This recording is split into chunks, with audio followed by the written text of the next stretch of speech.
ఇక్కడ చాలా కన్ఫ్యూజన్గా ఉంది. ఏంటంటే ఇన్ కేస్ తిరుమలలో దాకా మ్యాప్ పెట్టి ఉంటే టు బి ఫైన్గా ఉండేది. బట్ మ్యాప్ అయితే ఏం లేదు ఇక్కడ. నేను అందరినీ అడుక్కుంటూ వస్తూ ఉన్నాను అనమాట, ఎక్కడ వెళ్ళాలని చెప్పేసి. బట్ ఓకే, ఎలాగైతే వచ్చేసాం మనం దగ్గరికి. ఇక్కడి నుంచి రైట్ తీసుకోవాలన్నారు. ఎక్కడి నుంచి అంటే నేను చూపిస్తాను అది కూడా మీకు.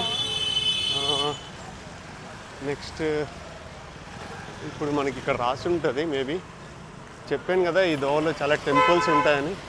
ఇగో మనకు లెఫ్ట్ సైడ్లో కూడా ఒక టెంపుల్ ఉంది, బట్ ఇది కూడా క్లోజ్ చేసి ఉందన్నమాట. నేను చూపిస్తాను మీకు క్లియర్గా. చూసారుగా, ఇది కూడా క్లోజ్ చేసి ఉంది. ఓకే, తిరుమలను temple city, Tamil Nadu temple city, festival city ఎందుకంటారంటే నేను రియలైజ్ అయిపోయాను అనమాట. ఎందుకంటే ఇక్కడ అడుగడుగున ఒక టెంపుల్ ఉంటుంది. ఇక్కడ ఫెస్టివల్స్ కూడా బాగా చేస్తాయి. నేను ఈరోజు యాక్చువల్లీ మా ఫ్రెండ్ వాళ్ళ ఇంటికి పోయింది, నా కొద్దిగా లగేజ్ అక్కడ ఉండుంటే అవి తీసుకునేకి వెళ్ళండి. తీసుకునేకి వెళ్తే అక్కడ వాళ్ళ ఊర్లో కూడా ఒక ఫెస్టివల్ జరుగుతూ ఉండే, మారియమ్మ ఫెస్టివల్ అంట. అదే వాళ్ళు శూలాలను డీప్ని కూర్చుకొని చేస్తారు కదా, తమిళనాడులో మీరు చూసే ఉంటారు. బట్ అన్ఫార్చునేట్లీ నేను ఈ ట్రిప్ వల్ల నేను అక్కడ వెళ్ళలేకపోయా. ఓకే అండి.